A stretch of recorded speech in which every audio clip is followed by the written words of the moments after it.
Everyone, and welcome to the 2023 Friends Annual Meeting. It's great to have you all joining us on this beautiful Saturday morning. Thank you for joining us.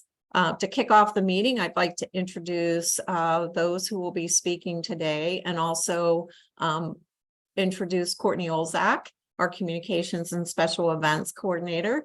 Courtney has been responsible for putting together today's program, and I hope you agree with me that she's done an outstanding job with that. Also joining us is Fred Lukaczynski, who is our board president, and Dave Finu, who is our board treasurer. And last but not least, we also have Steve Clark, superintendent of the Western Pennsylvania Parks, who will give us an update on the parks. So thank you for joining us and welcome. Courtney, do you want to?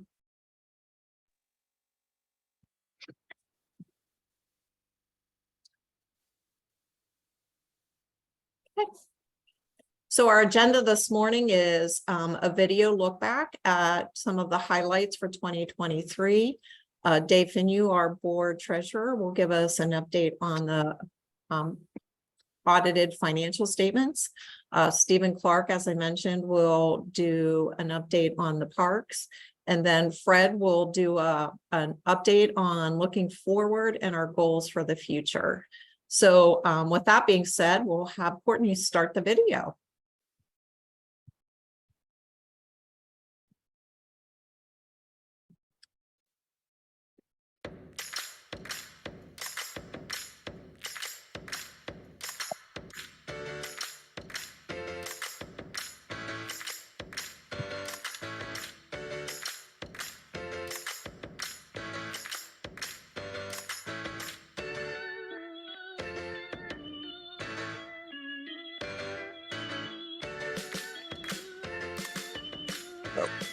Fuck.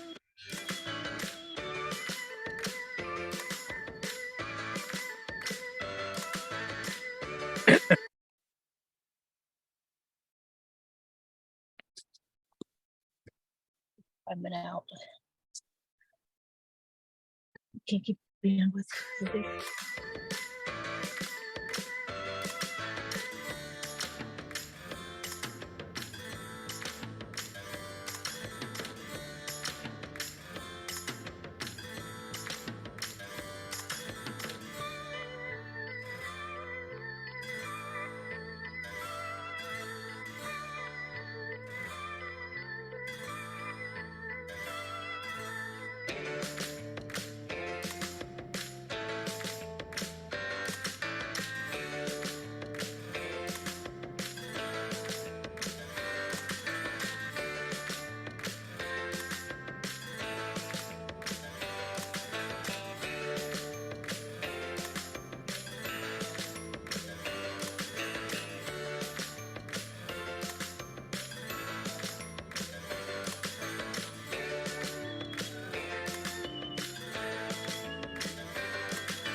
Yeah.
really goes through everything, website traffic, all that stuff.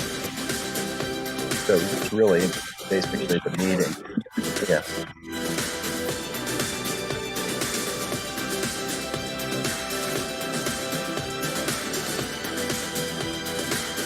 Yeah, I'm going to do the same thing.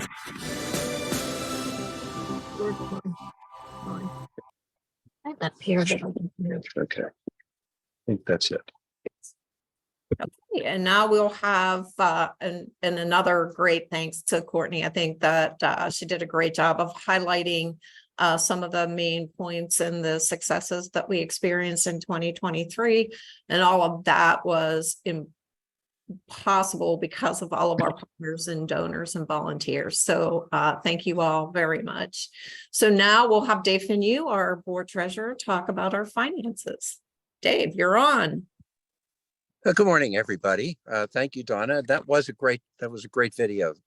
I enjoyed seeing that again too, and seeing everything that happened over the past year. Just going over the statements real quickly. From the audited financial statements from September 30th, 2021 to September 30th, 2022, net assets increased by $219,327 to a total of $1,974,716. 2022 revenues totaled $1,086,004 and expenses totaled $654,485. Now, the statements going forward were unaudited. They are in the process of being audited right now. But net assets again increased by $61,489 to just over $2 million. Revenues were $815,600 and expenses were $753,695. So the Friends does continue to increase net assets year over year. In short, I think it's easy to show that the Friends continues to thrive financially. Hang on here just a second. Okay. I think more importantly, though, than the financials and showing how that the Friends of Flight 93 is continuing to grow, it's what do we actually do with the money? And that, I believe, is the most important thing here. So I picked out some of the major donations and support that the Friends gives to the National Park Service and to the education programs. We gave in 2023, we gave $153,488 to the memorial repairs and maintenance, $71,553 to the Western Overlook, $41,464 to the Educational Scholarship Fund, $23,925 to the National Day of Learning, and $6,574 to oral history. You know, just the National Day of Learning, for instance, children being in school right now have no recollection of what happened on 9/11. And the National Day of Education teaches the children and keeps them informed of what actually happened and what the 40 heroes did. I think it's a terrific program.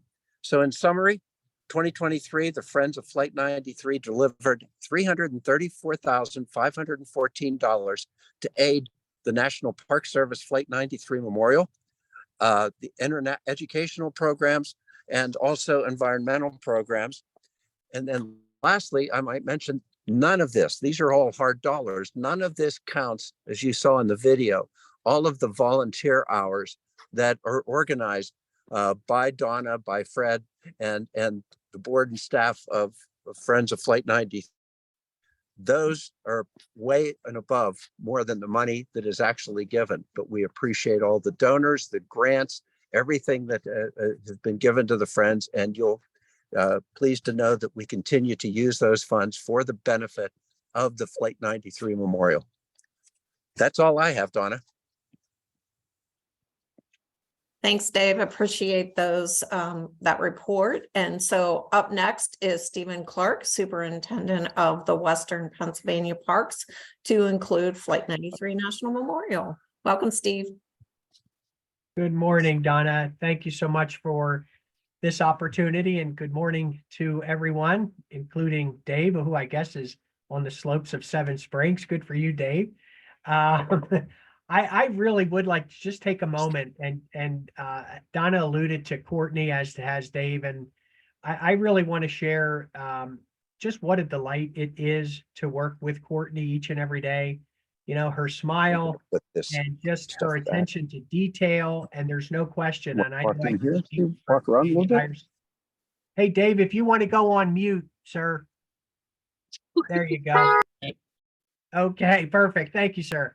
But no, as far as Courtney, I know I can speak for my entire staff, not just at Flight 93, but all who interact across our 5 parks.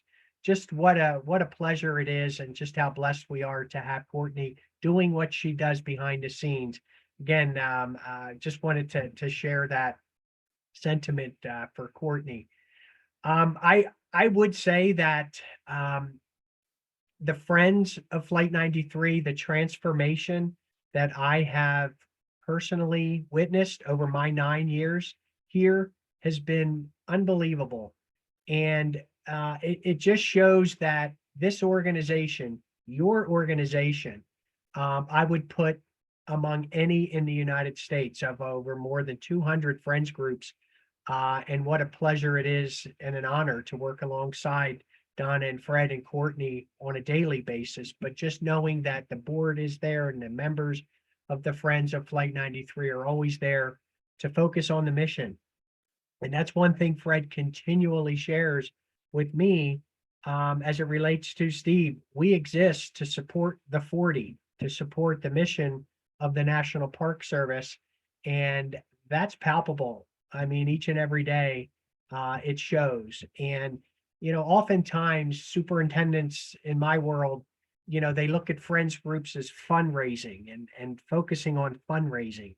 And while that's important, and it is, I am so proud to have seen the transformation of the Friends of Flight 93 really focus on the educational element of the mission. And talk is cheap. And when you looked last year at how the Friends really single-handedly managed to bring children across the United States and even Canada, as I understand, tens of thousands of kids who may never and most likely will never have the opportunity to come to Somerset County. But thanks to the Friends and Donna's vision working alongside Adam, they took a chance. It was very frightening, but it worked beautifully. It was noticed at our regional level, at certainly the Washington level, and I know we'll continue that this year, almost the exact same format, with the exception of about 100 elementary kids from Latrobe who are going to come in and sing a few songs for the observance. But other than that, I think it's a beautiful formula, and I certainly look forward to the continued success of Teach to Remember. There's no question, we're already looking at the 25th anniversary or the observance. So that will, it's right around the corner, but again, together working with the friends and the families, we looked at, that will look very, very similar to the 20th and so forth. But I just want you to know that I'm so grateful to the Friends of Flight 93 for supporting the educational element of that. And I know Adam Schaefer, if he were right next to me, he'd say the exact same thing. So that is all about education. I did just want to briefly touch on a couple of the things that I am really focusing on in 2024, certainly the Learning Center. I am as frustrated as all of you that it's going on 2 years since that's been out of commission. But again, you know, you can complain all you want, and me included, but the fact is you got to solve the problem. So I'm really proud to report that work on that Learning Center will commence this month, and we look to have that operational by midsummer.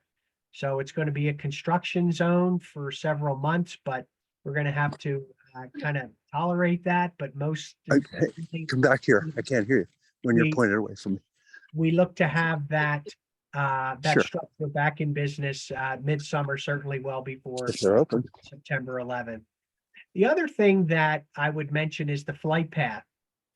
You know, you can't walk that flight path without seeing those trapezoidal panels in really bad shape. And our maintenance staff has done a really good job trying to do their best to kind of patch it and so forth. But folks, that's a multi-million-dollar project.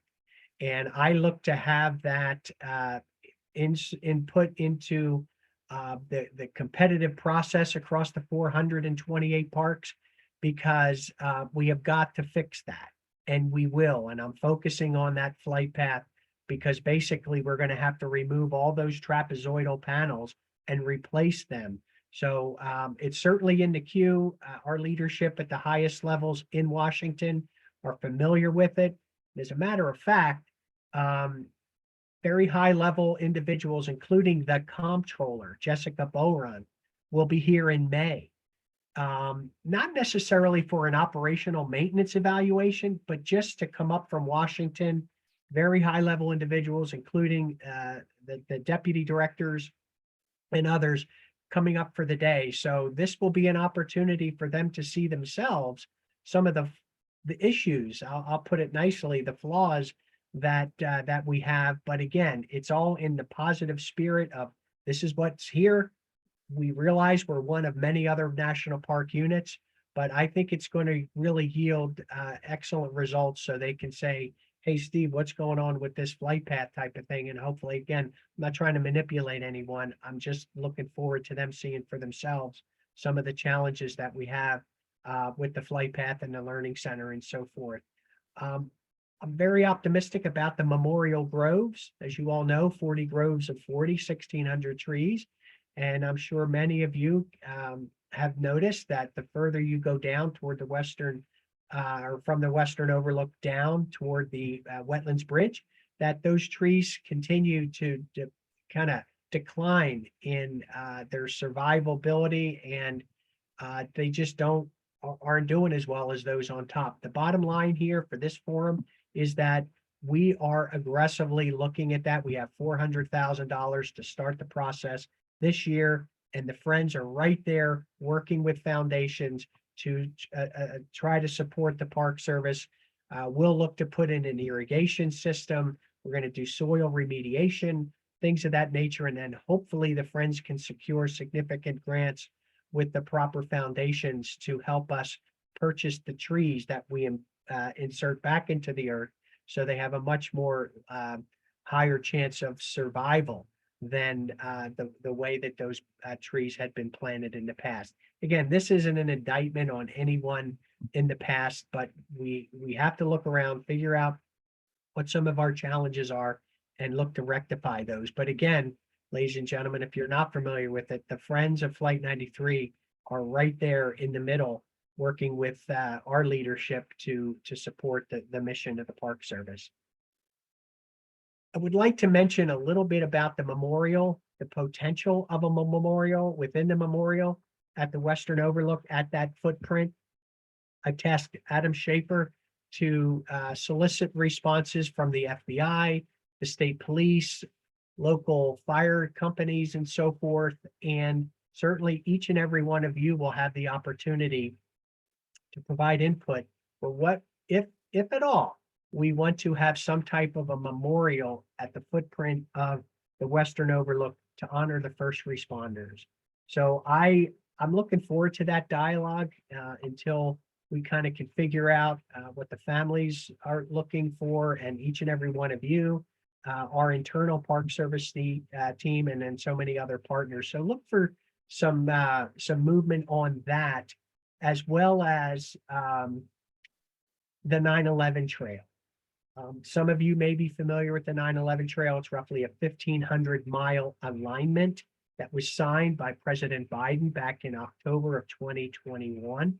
It's basically a trail that connects the 3 attack sites, which will also transit 3 of our 5 park units here in Western Pennsylvania, to include, of course, Flight 93, Allegheny Portage Railroad, and Johnstown Flood. But I am happy to report that although this alignment is destined to transit 18 national park units, the 3 park units that I mentioned here at WEPA will have it completely done by July of this year.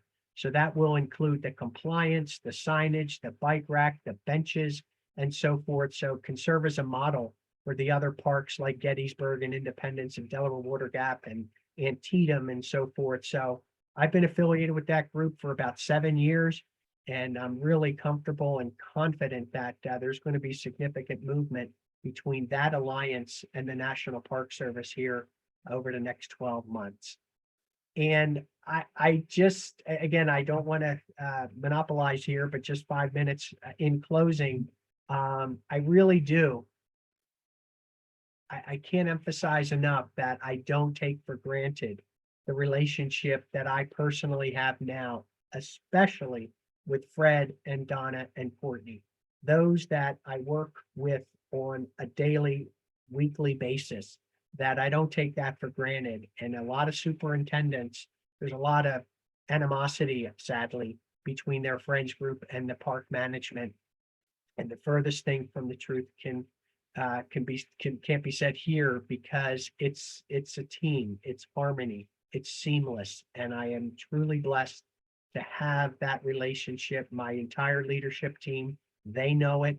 I also have other friends groups at my other parks, and God bless them. They're wonderful people, and their hearts are in the right place. But the Friends of Flight 93 are really a cut above so many in the United States, and I'm grateful for this relationship. So with that, Donna, I'm more than happy to stay on if that's okay, and Sure. entertain any questions that anybody has either now or in the future. And I also would say, Miss Donna, if there's ever an opportunity that you want to host a meeting, say on a Tuesday night or Wednesday night, with my leadership team, with Brad Thomas, Colleen Curry, myself, that we come together with your team and focus for an hour just on those specific issues that I mentioned.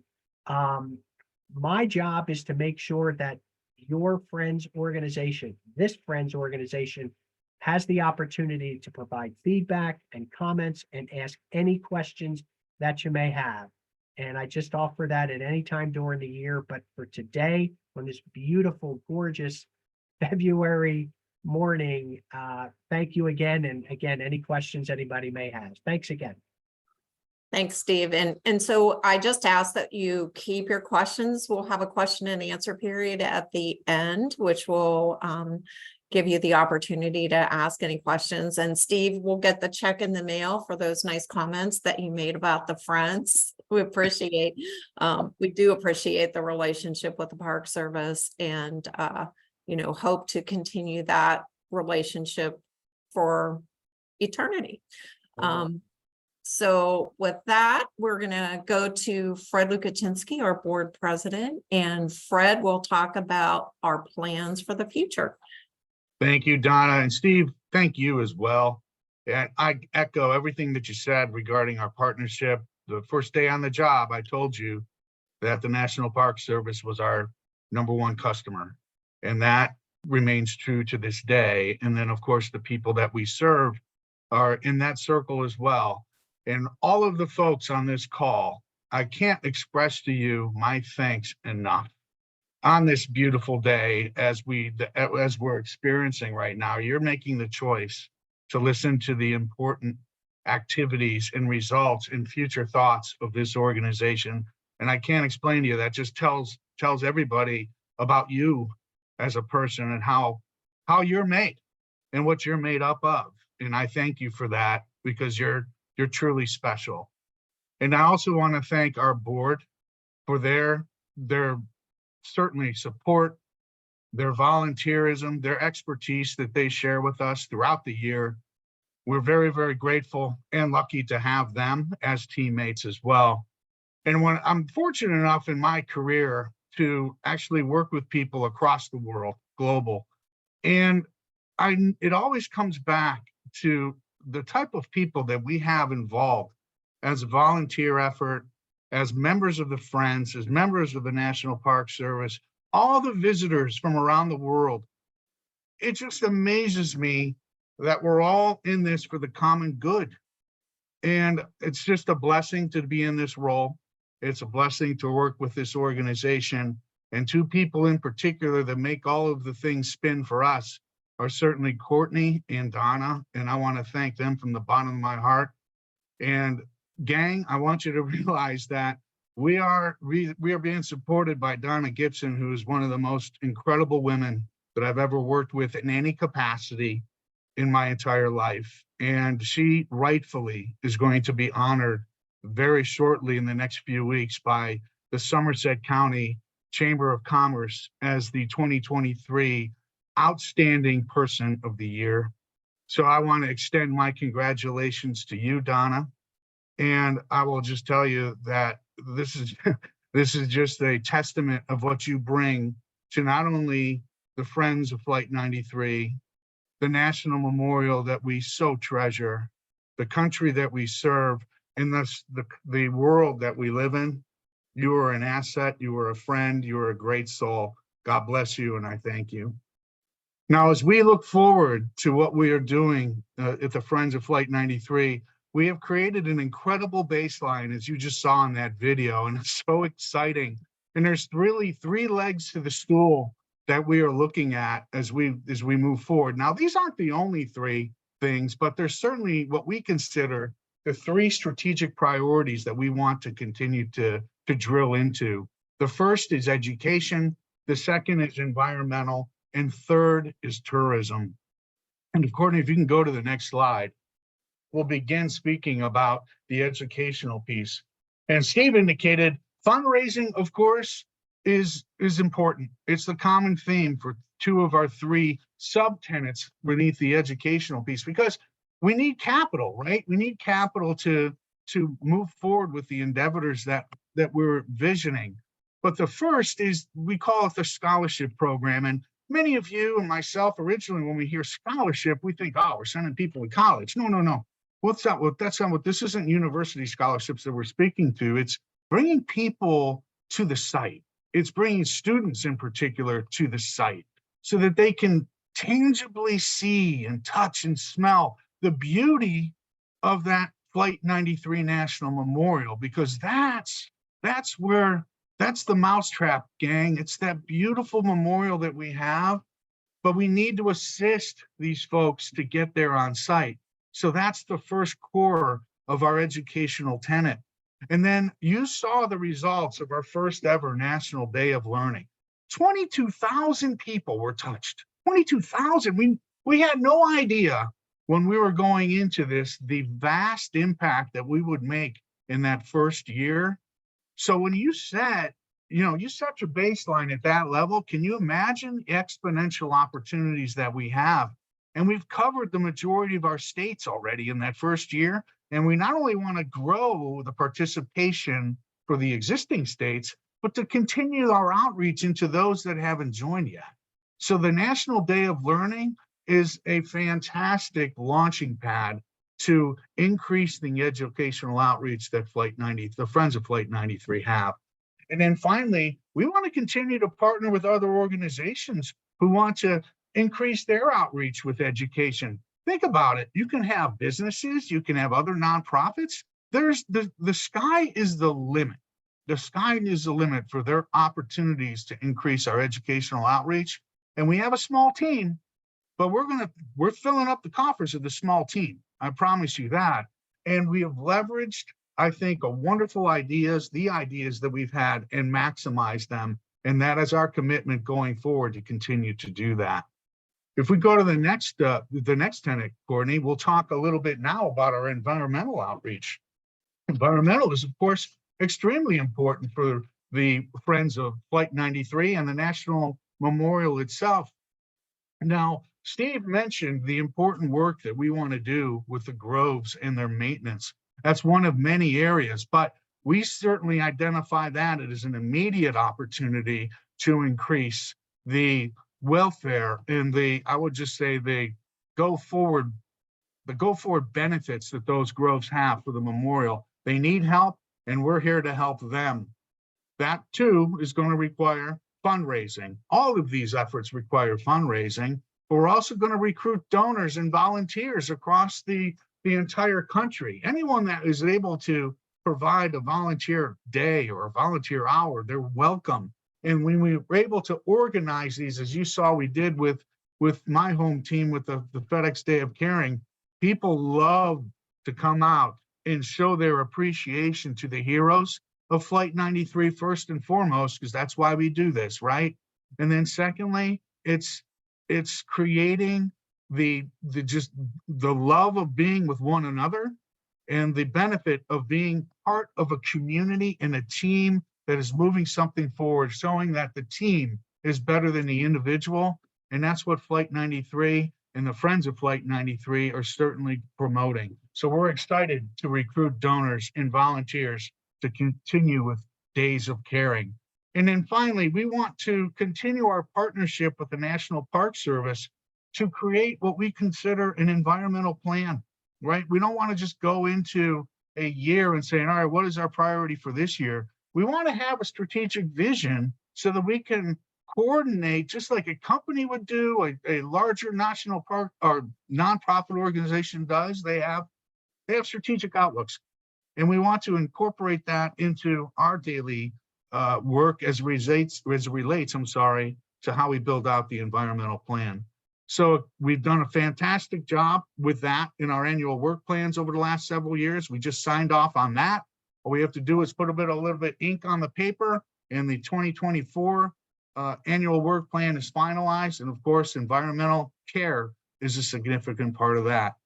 And then finally, Courtney, if we talk about tourism, getting people to the site. And we have many, I think, enhanced abilities and capabilities that we have shared with you over this past year.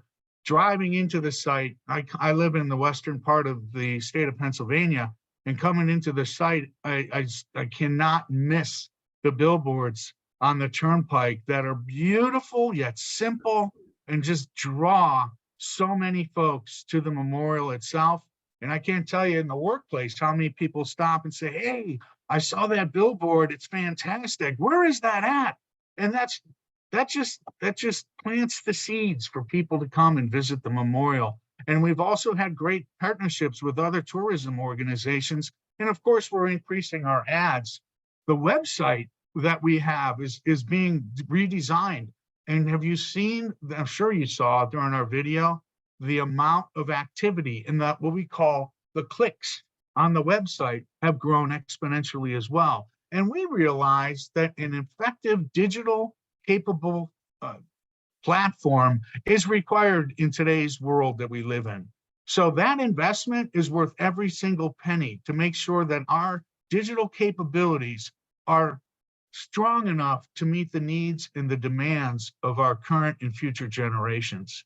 So I'm excited to be your board president this year. I'm excited to be your friend, and I'm excited to just continue to partner with the National Park Service and all of the friends of Flight 93 as we continue to remember the incredible sacrifice, courage, and bravery of the 40 heroes aboard United Flight 93. And like you, I promise to keep that promise to never forget.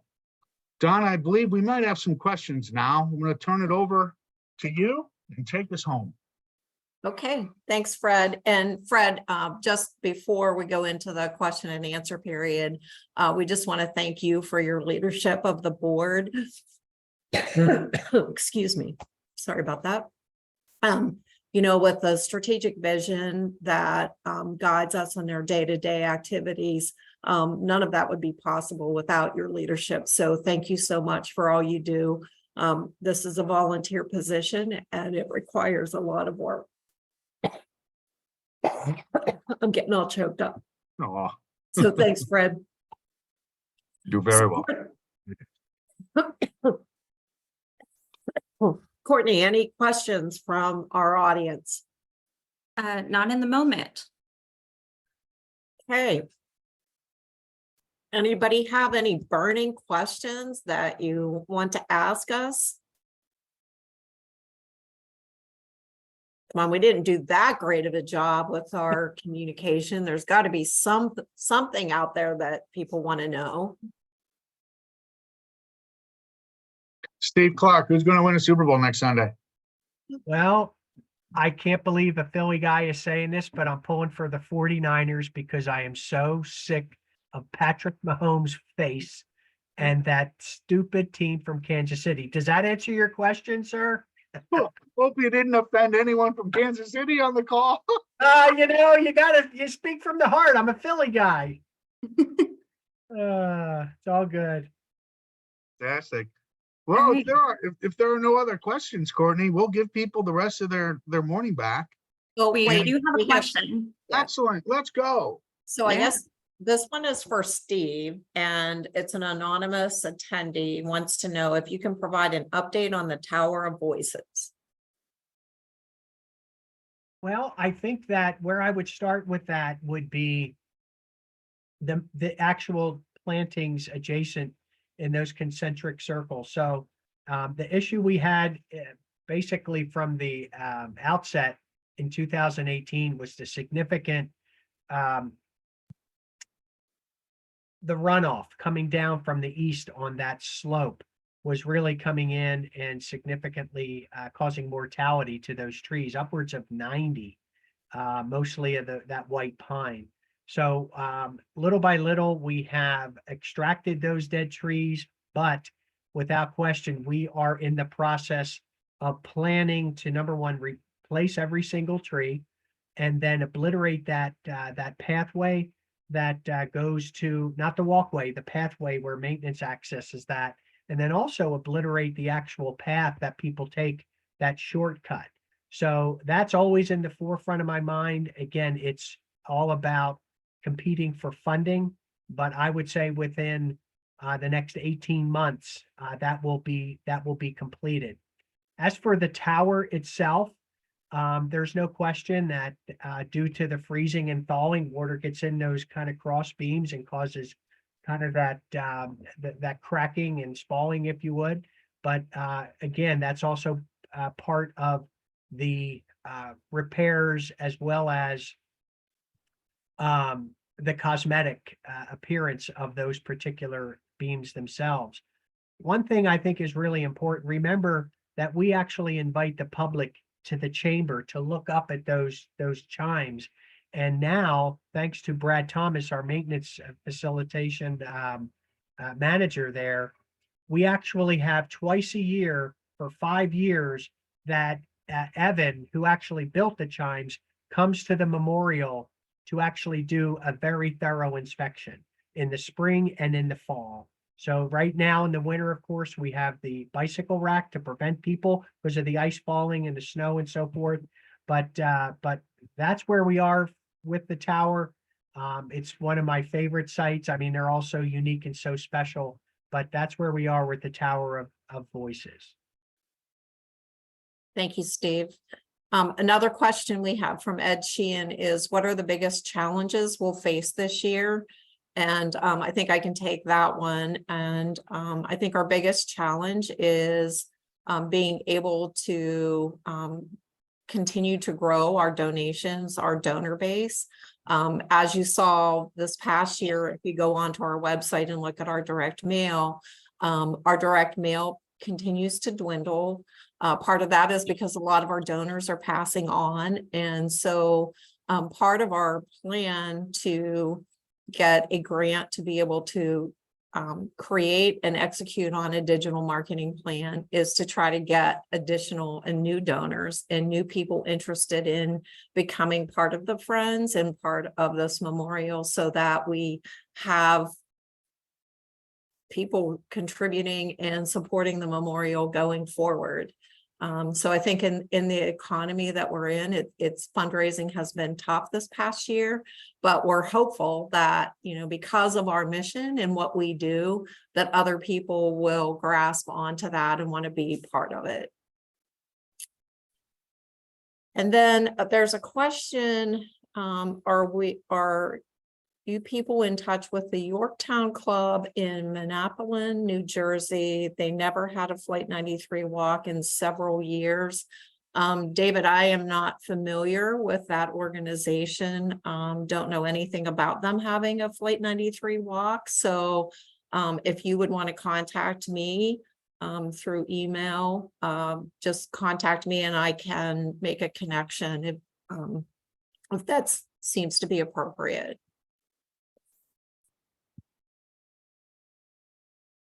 Okay, let's see. Debbie Borza says, go 49ers. And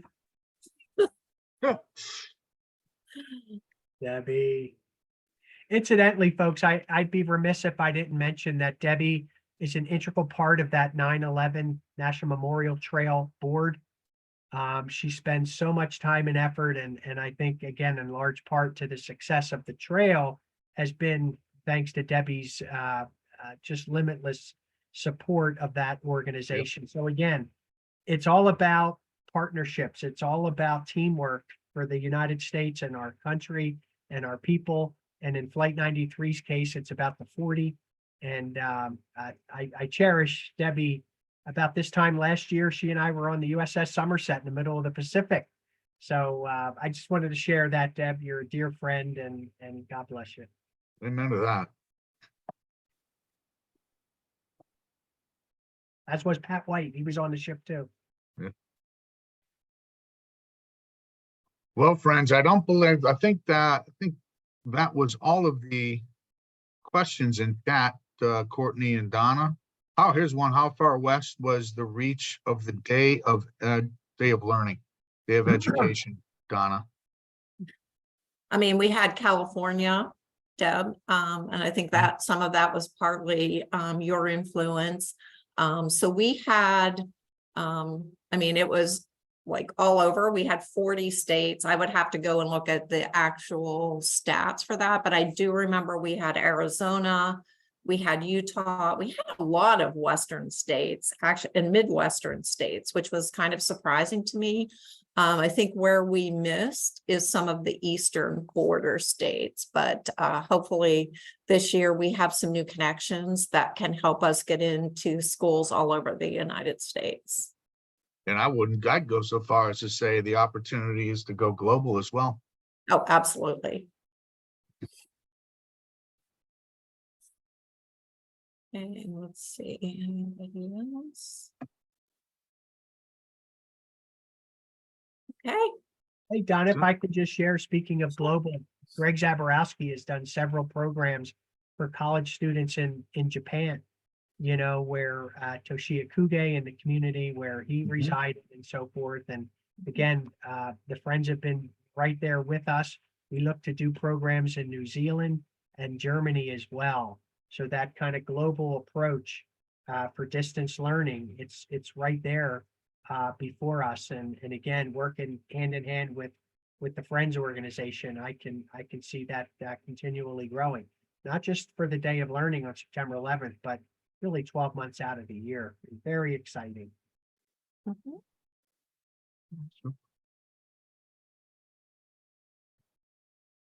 Okay. Well, to all of you on the call, I want to thank you again, one last time, for taking time out of your days and your weekends to spend with us. And what we're all, I would just say, not passionate doesn't do it service. We're just in love with this cause. We're forever grateful. We're grateful to you. And we just hope that you have a blessed and safe weekend in the weeks ahead. Thank you for joining us this year, and just stay in touch, because we're certainly not letting the dust settle today. I promise you that.